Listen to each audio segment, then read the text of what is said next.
Hi friends, Mindy here. I have a process video for you today. This is day 5 of Note to Self from Bythewell4God. This day was written by Gail.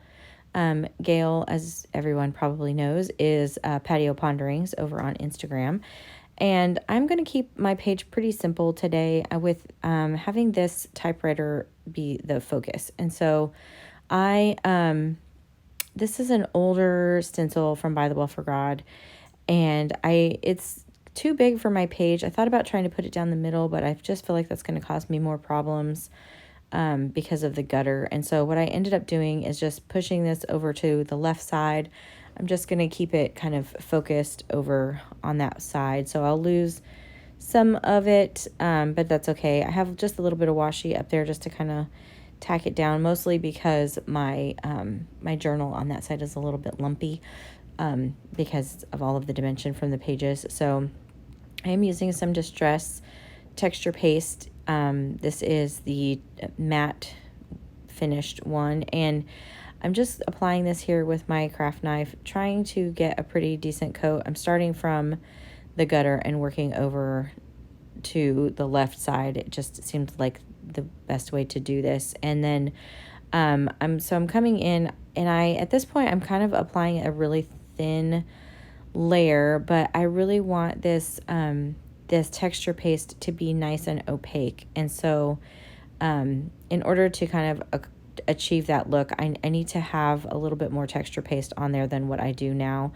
If I leave it too thin, it's just some of the craft cardstock is going to come up through, and I really want this to be a nice bright white when I'm finished. So I'm kind of going back over this area where I started, just making sure I have a good amount of texture paste on here.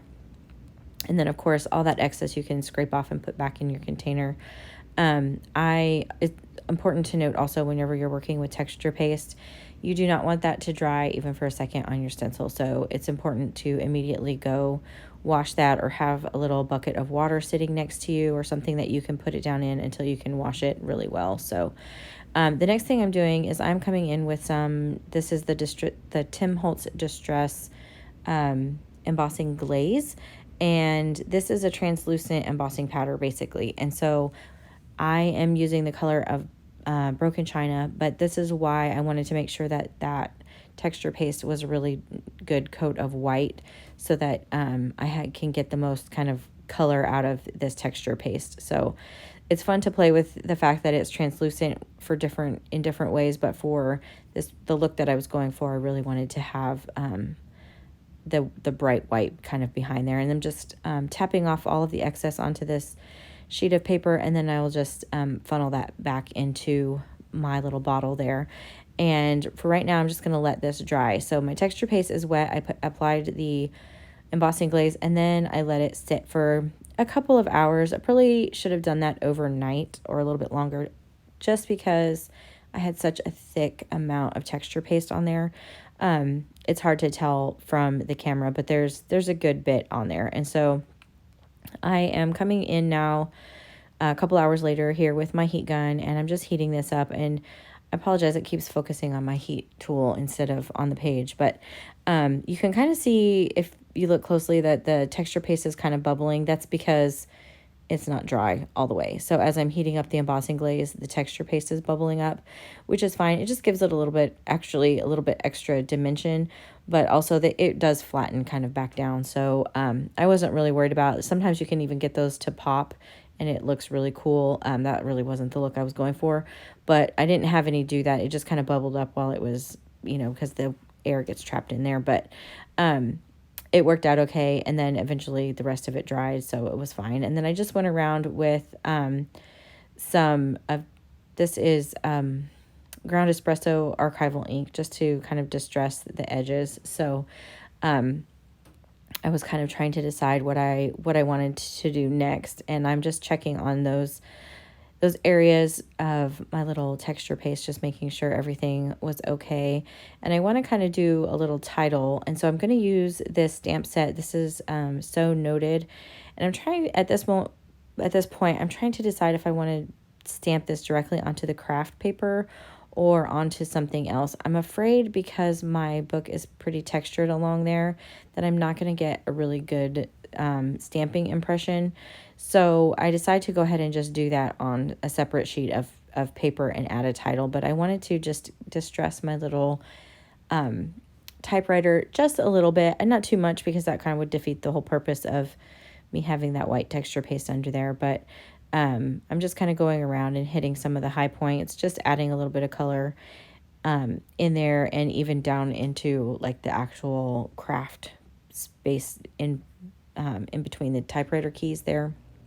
So this is the paper that I'm going to use. I'm just going to stamp out the title, which is People Pleasing. That's the title of Gail's devotional for this day. And so I had just enough room to get that on there. I had to trim down that paper a little bit. And then I want to add some interest over here on the right side. Not too much to take away from my focal image of that typewriter, but I love this stencil from Bythewell4God. And so I'm just going to, again, use the Ground Espresso archival ink here to just go through the stencil, add just a little bit. I'm not looking for a full impression of this. I'm just kind of hitting different sections just to give the background just a little bit of interest without being, you know, kind of over the top. I was trying to get down in the gutter of this, and it was just really difficult. So I'm just kind of holding that stencil, kind of almost folding it, like making it like a little taco, just so I could get down in the gutter a little bit better. And then I decided to add a little bit, just real lightly over on the left side as well.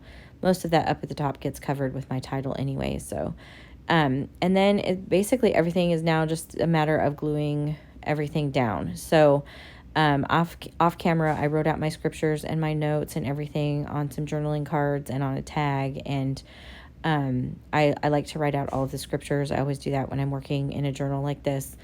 It's important to me. It just helps me absorb all of the information and stuff a little bit better. And then I have a journaling card tucked in there too with some notes on the back. Those are just kind of just for myself, and so I kind of have those just tucked away in there. But I made another little envelope. I've done this on another video using my We Are Memory Keepers envelope punch board and the paper that coordinates with this kit.